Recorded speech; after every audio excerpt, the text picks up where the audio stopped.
साथियों सलाम नमस्ते सत श्री अकाल और जय भीम जोहार। साथियों फिर बिहार, क्योंकि बिहार में ही तो बहार है। कैसी बहार है? सियासत की बहार है। हर राजनेता चाहता है कि बिहार पहुंचा जाए, अब बिहार के वोटों को लपक लिया जाए किसी भी तरह। और जब से नीतीश कुमार भाजपा से अलग हुए हैं उसके बाद से तो फिर फिजा ही बदल गई है। और आजकल चर्चा में है, आप जानते हैं कौन?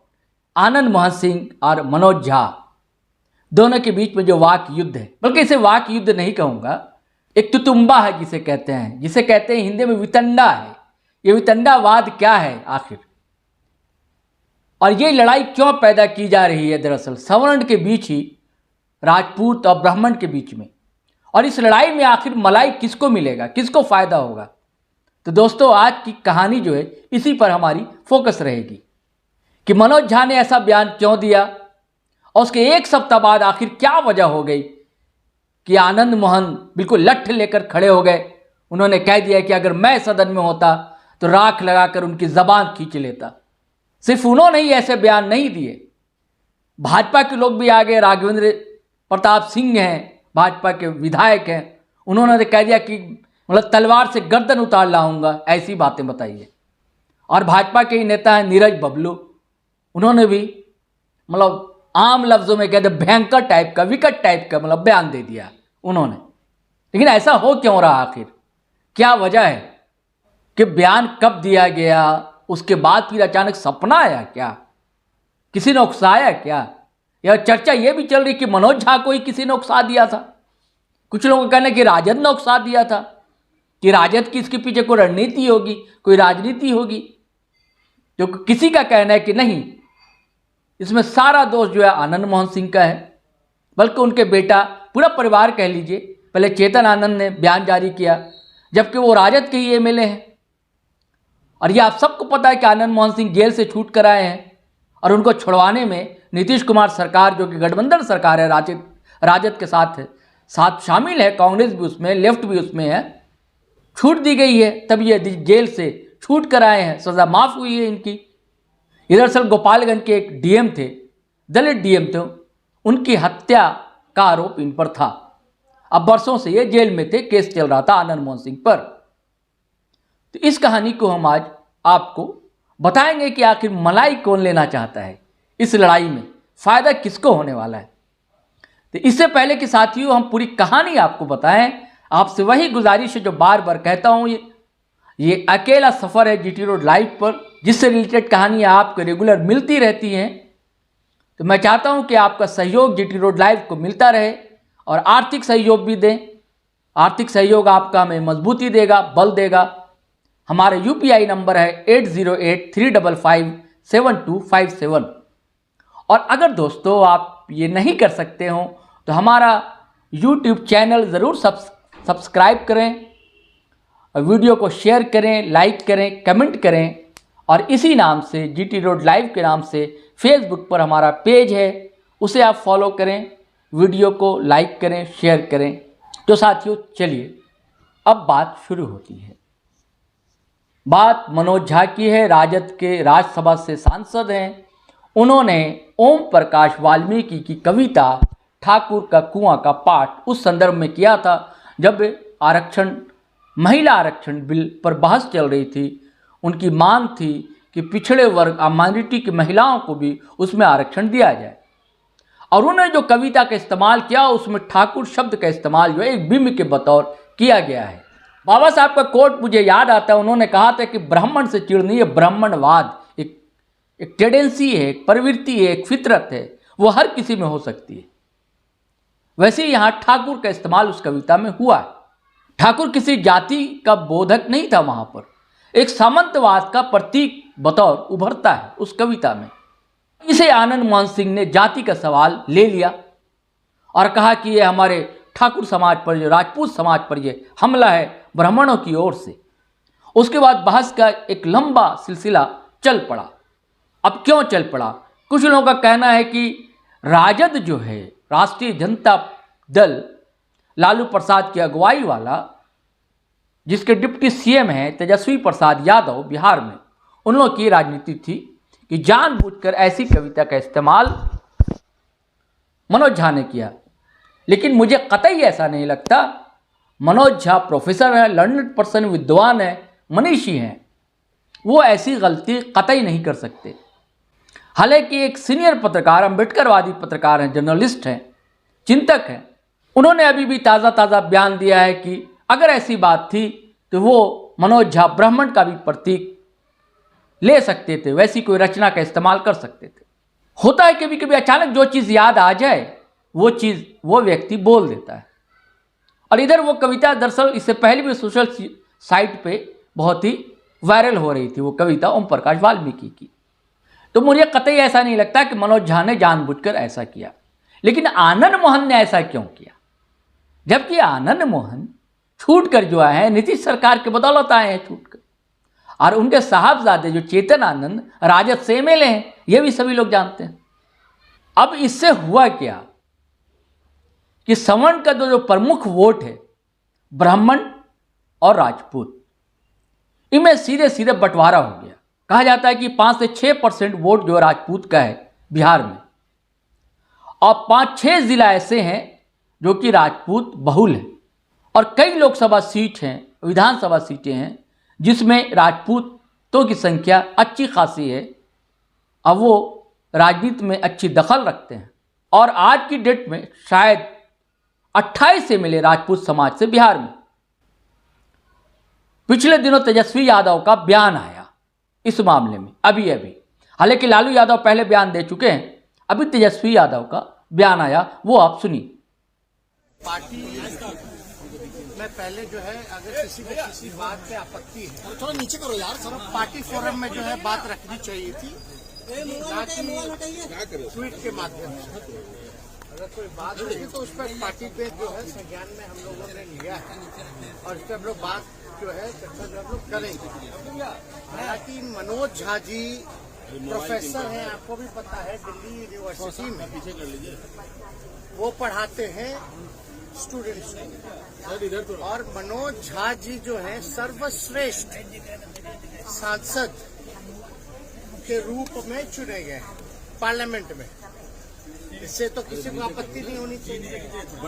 बेस्ट पार्लियामेंटेरियन का अगर अवार्ड अगर किसी को मिला है तो वो मनोज झा जी को मिला है।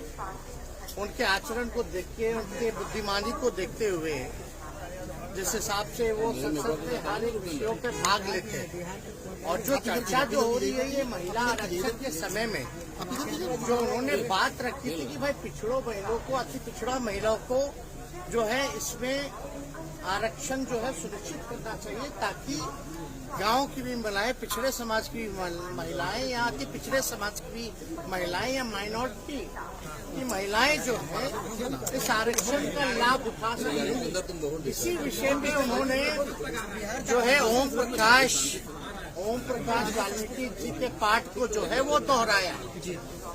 तो वो जो आज के संदर्भ में अगर आप देखिएगा तो चंद ही लोग जो है देश चला रहे, चंद ही लोग जो है देश के संपत्ति को बेच रहे। तो जो चंद लोगों की जहां तक बात है, और अगर आप देखिएगा जो लैंडलॉर्ड है, अगर ज्यादा जो चंद लोगों के पास जमीनें ज्यादा है, जिसकी आबादी ज्यादा है उसके पास जमीन जो है ही नहीं। तो जो आज का संदर्भ में उन्होंने जो ओम प्रकाश वाल्मीकि जो रहे उनके पाठ को उन्होंने दोहराने का काम किया है। और हम लोग जो है समाजवादी लोग, अब ठाकुर तो कर्पूरी ठाकुर जी भी लिखते हैं, और तो इसलिए ये कोई जात की बात नहीं बोली। ठीक है, ठाकुर जो है वो सरदेम, हम ही लोग अहीर जाति से, यादव हम लोग सरदेम, हम लोग जो है वो लिखते हैं। लेकिन आप देखिएगा चौधरी भी लिखते हैं, राय भी लिखते हैं, प्रसाद भी लिखते हैं। तो ये तो लिखते हैं, उनका कोई मतलब किसी के भावनाओं को नहीं, बल्कि सबको बराबरी का मौका मिले, चंद लोग जो है इस समाज में लाभ ना उठा पाए, ये उनका जो है संदर्भ कहना था। तो कहीं ना कहीं से राजनीति में तो आप लोग सब लोग समझते ही हैं, इसी तरीके का राजनीति चलता है। लेकिन भाजपा के सांसद विदुरी पार्लियामेंट में खड़े होकर अजीब शब्दों का प्रयोग करते हैं, गाली गलौज तक आ जाते हैं, लेकिन आप लोग उनके बयानों का तो पोस्टमार्टम नहीं कीजिएगा। आप बताइए, विद्युरी जी जो कहते तो क्या कहते, किसको धमका रहे थे? आतंकवादी बोले, कठुआ बोले, क्या क्या नहीं बोला उन्होंने, उग्रवादी बोले, क्या एक्शन हुआ? कोई एजेंडा नहीं। तो किसी जाति, आप बताइए, हम लोग तो सब लोगों को A to Z वाले लोग सब लोगों को लेके चलते हैं। जितने राजपूत एमएलए हमारे पास, उससे ज्यादा बीजेपी में नहीं है। चाहे एमएलसी एमएलए राष्ट्रीय जनता दल के पास ज्यादा है। तो ये तो बेकार की बातें हैं। और हम लोग तो मानने वाले लोग वीपी सिंह को, हम लोग तो मानने वाले अर्जुन सिंह को, जिन्होंने 27% शिक्षा में आरक्षण दिया, वीपी सिंह जी ने जिन्होंने मंडल कमीशन को लागू करने का काम किया। हम तो मानते हैं रघुवंश जी को। इन तीनों से बड़ा कोई है क्या समाज में? रघुवंश जी ने मनरेगा दिया, ग्रामीण सड़कें दी। तो ये सब बेकार की बातें हैं, लोग उलझा उलझा करके लोगों को रखते हैं। अब इसमें बताइए, अगर ये तो एक बात, तो दुख की बात तो ये है, जीप काट लेंगे, गर्दन काट देंगे, मार देते, ये कर देते, वो कर देते। अगर हमारे दल में भी अगर कोई व्यक्ति ऐसा भाजपा के लोगों को कहता, तो हम इसमें भी खेद जो है प्रकट करने का काम करते हैं। हिंसा हम लोग क्या समाज को संदेश हम लोग देना चाह रहे हैं? तो ये लोग कुछ अपने बेनिफिट के लिए ऐसा कुछ ना कुछ सब लोग तो करता रहता है। देखिए, तेजस्वी यादव कह रहे हैं कि हमारे समाज में भी तो राजपूतों का सम्मान रहा है, हमने वीपी सिंह को सम्मान दिया है, अर्जुन सिंह को कौन नहीं मानता। और राजद के दिग्गज लीडर रघुवंश प्रताप सिंह, तेजस्वी इनका भी नाम ले रहे हैं। निसंदेह रघुवंश बाबू का बड़ा नाम था, बहुत कद्र थी, राजद के कद्दावर लीडर थे वो। और साथ में ये भी कह रहे हैं तेजस्वी कि हमारी पार्टी में भी कई एमएलए राजपूत समाज से आते हैं। ठीक है, आते हैं, लेकिन दरअसल ये पूरी लड़ाई जो है दोस्तों, राजपूत वोटों पर कब्जा को लेकर है। कहा यह जा रहा है कि आनंद मोहन सिंह बहुत दिनों से इस तलाश में थे कि मौका तो मिले जब मैं राजपूतों का ध्वज लेकर सामने आ जाऊं। जब आनंद मोहन सिंह आ गए सामने, तो दूसरे जो राजपूत समाज से आने वाले नेता हैं, उन्हें लगा कि कहीं ऐसा ना हो कि हमारी लुटिया गोल हो जाए और राजपूतों पर आधिपत्य जो है आनंद मोहन का हो जाए। तो वो भी कम ना रहे बयान देने में, बयानवीर है सारे लोग, बड़े से एक से बढ़कर एक बयान देने लगे। तो फिर मैं उसी पर लौटता हूं कि वजह क्या है और किसको इसका लाभ मिलेगा। ये सही है कि राजद से भी राजपूत समाज के लोग जुड़े हुए हैं, और जगदानंद सिंह राजपूत बिरादरी से आते हैं, वो राजद के बिहार प्रदेश अध्यक्ष हैं। ये दिगर के उनके बेटा जो है सुधाकर सिंह हमेशा उल जलूल बयान देते रहते हैं। और उसके बाद कई एमएलए, सुनील सिंह हैं जो सहकारिता के विश्व पितामह आज की तारीख में बिहार में कहे जाते हैं। लेकिन यह भी सच्चाई है दोस्तों कि सवर्णों का वोट जो है, सामाजिक न्याय की अगुवाई करने वाली जितनी पार्टियां, उनको नाम मात्र मिलता है। उनके नेता जरूर शामिल होते हैं, पार्टियों में होते हैं, लेकिन वोट उनको नहीं मिलता। और राजद का भी जो वोट बैंक है वो पिछड़ी जाती हैं। फोकस अगर करूं तो यादव समाज है, उसका माइनॉरिटी MY समीकरण कहा जाता है। हालांकि A to Z की पार्टी है, तेजस्वी कहते रहे हैं, अभी भी इस बयान में कहा उन्होंने A to Z की पार्टी है। लेकिन ये सच्चाई है कि सवर्ण तबका जो है बिहार में वो भाजपा की ओर है, 90% तो है भाजपा की ओर। आपको जो छिटपुट है अपने रिलेशन, जैसे मान लीजिए आपने उस बिरादरी के उम्मीदवार को खड़ा कहीं कर दिया तो वो वोट मिल जाता है। लेकिन पूरी तरह आपकी ओर सवर्ण समाज या ब्राह्मण, जिसमें ब्राह्मण समाज भी आता है, राजपूत समाज आता है, वो आपकी को वोट नहीं देता है। कहा यह जा रहा है कि इसका सीधे सीधे फायदा राजद को मिलेगा। अब राजद को इसलिए मिलेगा कि सवर्ण बिरादरी जो है आपस में लड़ती रहे।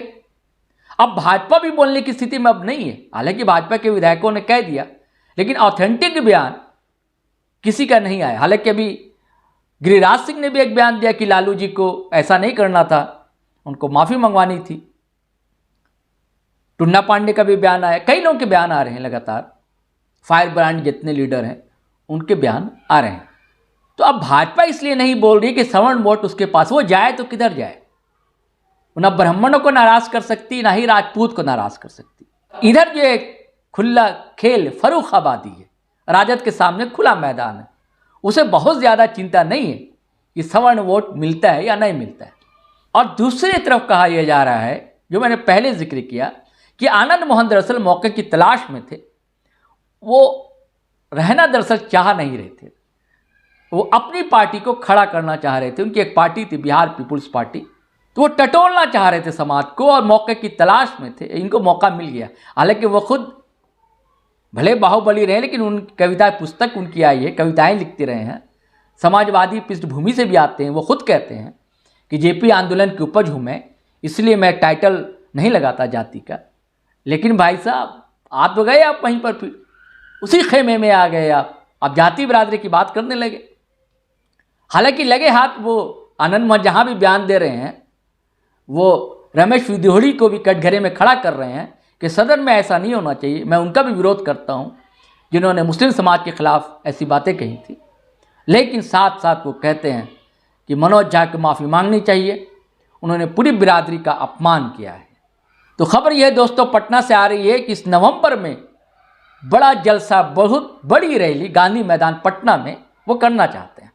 वो देखना चाहते हैं कि हमारे समर्थन में कितने लोग हैं, कितने युवा हैं, क्योंकि आपको पता ही है आनंद मोहन के साथ एक दौर में अच्छी खासी संख्या में युवाओं की ब्रिगेड जो है साथ रहा करती थी, उनके राजपूत बिरादरी की। और सिर्फ बिहार में ही नहीं, आनंद मोहन सिंह राष्ट्रीय स्तर पर अभी चर्चित है। करनी सेना ने भी उनके समर्थन में बयान दिया है। कई लोग, हर कोई चाहता है गंगा में हाथ धो ले, तो रैली करेंगे, बड़ी जुलूस, जलसा, रैली, महासभा, जो कह लीजिए आप। और अगर उनके फेवर में चीज़ें रहीं तो जल्द वो बिहार पीपुल्स पार्टी को पुनर्जीवित करेंगे। इससे फ़ायदा ये होगा कि किसी हद तक जहाँ जहाँ राजपूत वोट है वो उनको मिलेगा। लेकिन सिर्फ राजपूत वोट के भरोसे ही क्या उनके विधायक जीत जाएंगे या कोई सांसद उनका जीत जाएगा? क्योंकि कहा यह भी जा रहा है कि दरअसल राजद से जो है आनंद मोहन टिकट चाहते थे शिवहर से, और लालू जी ने इनकार कर दिया। और एक और नाराज़गी अभी कहा जा रहा है कि इस विवाद के बाद आनंद मोहन पटना गए थे, लालू प्रसाद से मिलना चाहते थे, लेकिन उन्हें मिलने नहीं दिया गया। और उससे पहले लालू जी ने बयान दिया ही है कि वो मनीषी विद्वान हैं मनोज झा, उन्होंने जो कहा सही कहा, और इशारा उनका था कि ये लोग मूर्ख हैं, मूर्खता वाली बातें कर रहे हैं। उनका इशारा चेतन आनंद और आनंद मोहन सिंह की जानिब था। तो साथियों, जो राजनीतिक पंडित कहते हैं वो ये कहते हैं कि इसका सीधे सीधे फ़ायदा जो है राजद को मिलेगा कि सवर्ण भैया लड़ते रहो, वो वोट वैसे ही भाजपा हमें कौन सा वोट उनका मिलता है, और इधर हम एकजुट रहेंगे। और हो सके अगर ब्राह्मण मनोज झा को अगर कुछ वोट मिल भी जाए तो चलो अच्छी बात है, और राजपूत वोट नहीं भी मिलता है तो क्या भला। अगर हम राजपूत को किसी को टिकट भी देते हैं लोकसभा में या विधानसभा में, तो वो अगर अपने बूते बल बूते, अपने प्रभाव, अपने असर से अगर चुनाव जीत जाता है तो बल्ले बल्ले, क्या कहना, बहुत ही अच्छी बात है। तो दोस्तों, ये कहानी का सार है। सार ये है कि आनंद मोहन अपना फ़ायदा लेना चाहते हैं। अब वो एनडीए में जाएंगे नहीं जाएंगे ये कहना मुश्किल है। महागठबंधन में रहेंगे या किसी और गठबंधन को, छोटी मोटी पार्टियों के साथ गठबंधन वो बनाए, ऐसी संभावना हो सकती है। लेकिन मुझे तो सीधे सीधे फ़ायदा राजद को मिलता हुआ दिख रहा है। हालांकि कुछ लोगों का कहना है कि राजद को नुकसान होगा, मुझे कतई ऐसा नहीं लगता, क्योंकि कभी भी सवर्ण वोट पूरी तरह से राजद को नहीं मिला है, कभी नहीं मिला है। माइनॉरिटी का वोट, यादव का वोट, और उसके बाद दलित समाज के कुछ वोट, कुछ ओबीसी हैं, वो मिलते रहे हैं। हाँ, नीतीश कुमार की पार्टी को भले सवर्ण वोट मिलता रहा है, इसलिए उनकी ओर से संजय झा ने तो कहा, उसका चुप्पी साध ली गई। लल्लन सिंह का भी बयान आया था, लेकिन उसके बाद शायद इशारा होगा नीतीश कुमार का, तो उन्होंने चुप्पी साध ली। ऐसी कोई बातें उन्होंने नहीं की। तो चलिए साथियों, अब इजाज़त दीजिए। जय हिंद। तो साथियों, आपको कहानी कैसी लगी, ज़रूर रोचक लगी होगी। और आप अगर फेसबुक पर देख रहे हैं तो फॉलो कर लें हमारा पेज, और अगर आप यूट्यूब चैनल देख रहे हैं हमारा, सब्सक्राइब कर लें और बेल आइकन दबाना हरगिज़ ना भूलें, धन्यवाद, शुक्रिया।